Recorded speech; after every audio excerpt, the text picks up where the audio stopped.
The shepherds of Tekoa told it to the shepherds in Bethlehem, who told it to ours.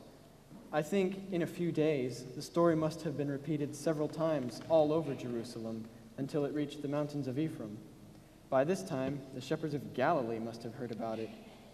His name was David, like the other shepherd who later became our king.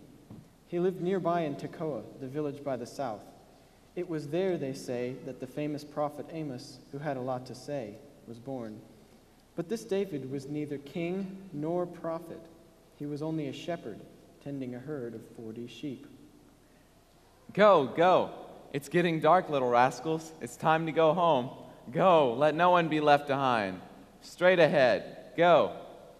Every day at dusk, the shepherd did his thing, bring back the sheep to the fold. It was not an easy thing, mind you. They say that every path has its puddle.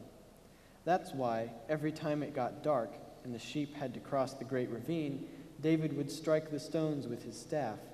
The little animals, already familiar with the sound, passed quietly. They knew their shepherd was just ahead of them, leading them on the right path. Little Glow, Black Wool, Dopey, Lewis, Cole, everyone is here. I left with 40 sheep, and with 40 I have returned. Upon reaching the fold, David stood near the gate, counting his sheep. He gave each one a name which he never mixed up with anyone else. This David knew his flock like he was their mother, and so did the sheep. They knew him from 7 miles away. Well, it happened that in that same fold, 2 other shepherds kept their flocks. How was your day, David? Were you lucky? Indeed I was, Cyrus. I passed by Eagle's Ravine, and boy, my little rascals had a banquet. You should have seen their bulging bellies. They'll sleep better than you and I, but they deserve it. Think of all the things they give us. Milk, wool, cheese. It's only fair that we work for them too, going up and down the hills. That's how we're at peace with them. My little rascals were like children feasting on candy in that vast green valley. You should have seen them. No, I'd rather not. These animals are better off than we are. You say, it's fair, it's fair. Tell me, is it fair that they come fully stuffed, while we have nothing but a few pieces of dates and a small slice of cheese? I didn't think that the job of a shepherd was this bad.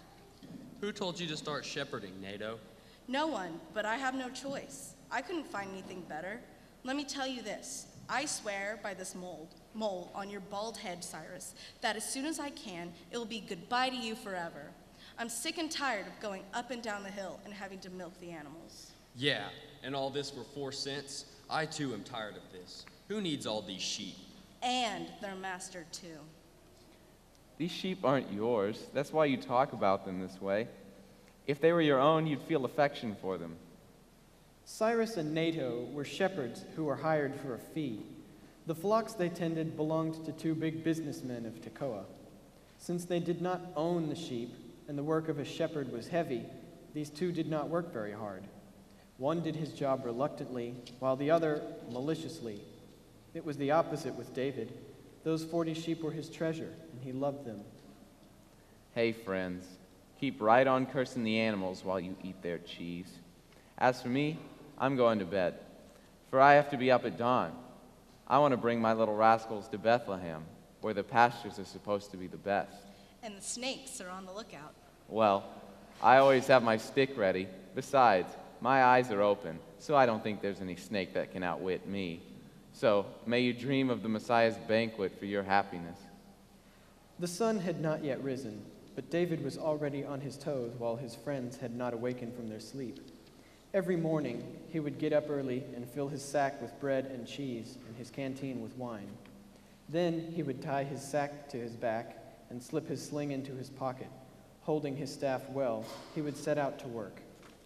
Go, go. Today we have a good pasture and plenty of water. Everyone. Daisy, don't go astray. Whitey, come on.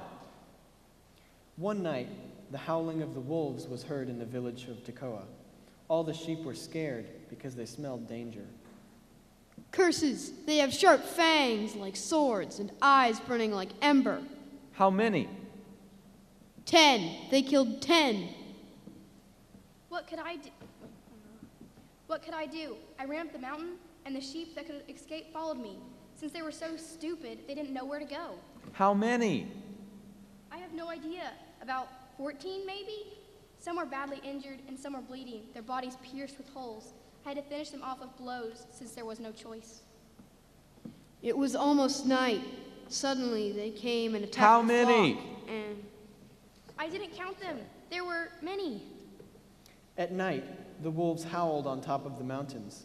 Then they descended into the village and began the carnage, killing several sheep. The shepherds of Tekoa were very alarmed, David more than anyone else. We've got to do something, guys. Don't you think so? No way. Don't you know it's the wolves who are the masters? You can't beat them. Baloney. If we get their leader, the rest would lose heart and go away and stop killing our sheep.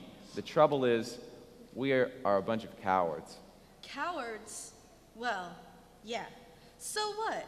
Look, I'm not risking my neck for these animals. You do it if you like, since you love them so much. As a matter of fact, you're beginning to look like them. That night, David did not sleep on the straw mattress in his usual place. He stayed outside, leaning on one of the beams of the fold. The young man smelled something. Let them come. Let them come. They'll learn who I am. After the first night watch, the wolves ceased to howl. Well, well, their voices must have grown hoarse from so much howling. After a while, David's eyes closed. It was a matter of seconds.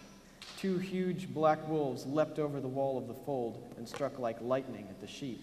The wolf, run! Stay here, you guys, and let's face it. With the 3 of us, we can do it.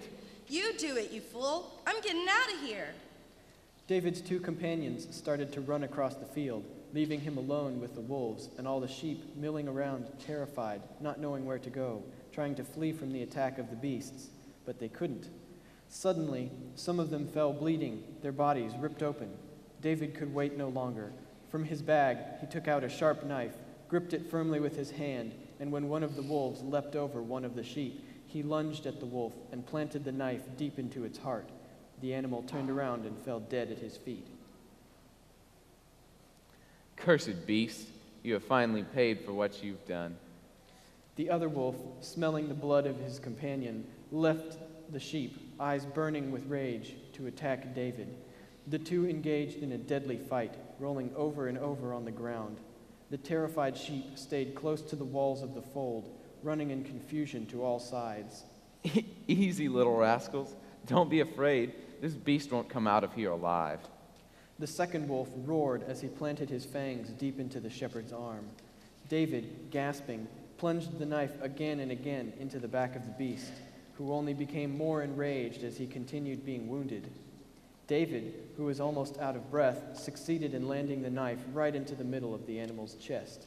The beast, foaming with rage, mustered all his remaining strength and hurled himself at the young man's neck, biting it desperately. It was indeed sad. The shepherd's blood and the wolf's mixed on the earth and saturated it, so the fight finally ended. What a daring guy he is, this David. Imagine him fighting these beasts. And such huge animals they were. This guy really fought like a brave man. Tell me, Nato, who would ever think of fighting 2 wolves at the same time? 2 wolves plus the other 200 wolves who leapt over the wall? This David had plenty of guts to fight them to save his flock. See how he left them stiff as death? Yeah, but it cost him his life, too. He's a fool, that's what he is. Call him whatever you wish, but thanks to him, the sheep have been saved. Don't forget that, Cyrus. The sheep have been saved, thanks to him. The story spread from mouth to mouth, from shepherd to shepherd, and now you know it too. He's a fool, all right, but a valiant one. He gave his life for his sheep, his little rascals, as he called them. Don't you think the life of this man is worth talking about? Many years later, when Peter and Andrew, my brother James, and the rest of us announced to our countrymen the good news of Jesus who gave his life for his people, we were reminded of this story of the Good Shepherd, as told to us by Lazarus in Bethany, when the great feast of the Passover was almost near. Lesson about the Good Shepherd, which is only found in the Gospel of John, becomes a real event in this scene as narrated by Lazarus. There is a dividing line between human beings. those who are willing to work for life and generously offer their own when the time comes, and those who protect life for themselves. Those who lose life in this way gain it. Those who offer it become a fountain of life for others. Let's take a closer look at shepherding. In Israel, the small cattle owners were their own shepherds. And their flocks were composed of many animals. The owners hired other shepherds who were paid in cash and in the produce of the flock. The principal task of a shepherd is to look for pastures and drinking troughs for the animals and to protect them from hustlers and wild animals. The tools of the shepherd are the pole, the staff, and the sling. The sling serves as a weapon against harmful animals and is also used to gather the sheep into a specific place. In the Bible, the care shown by the shepherd for his flock is a symbol of God's care for his people, as in Psalm 23 that we read earlier today. The sheep of Palestine have white tails, rich in oil. Their fleece is curly and yields a kind of wool that is best for garments. The shearing period is one of great rejoicing for the shepherds. In general, these sheep yield white wool, and the milk is excellent. The rams are most valued for food and religious sacrifices in the temple. Biblically speaking, the sheep is considered a kind and meek animal. In the gospel, the flock is a frequent used symbol to refer to the people who are like sheep without a shepherd, and which serve as criticism for the religious leaders of Israel, the unscrupulous priests who are unjust and materialistic. The wolves of Palestine are lighter in color than those of the other Mediterranean countries. During the day, they hide in caves or in deserted areas, and at night come down and attack the flocks. They're known as the terror of the shepherds. In the New Testament, the false prophets are compared to wolves, and the enemies of justice as well.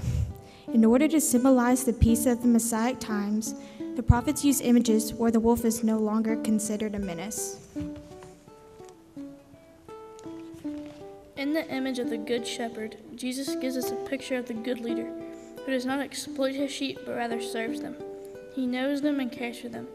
The sheep are not a burden to him, but the meaning of his life. He has no hidden motives. His only concern is the life of his sheep, that they might have abundant pastures and possibilities for growth. In his lesson about the Good Shepherd, Jesus referred to him as the gate through which the sheep enter and leave. This image actually refers to the relationship between God and Christians. Jesus is the Good Shepherd, but to be a Christian is not to be a sheep in a flock without a face or personality, where everyone bows the head, where no one voices out opinions, and everyone is submissive or insecure.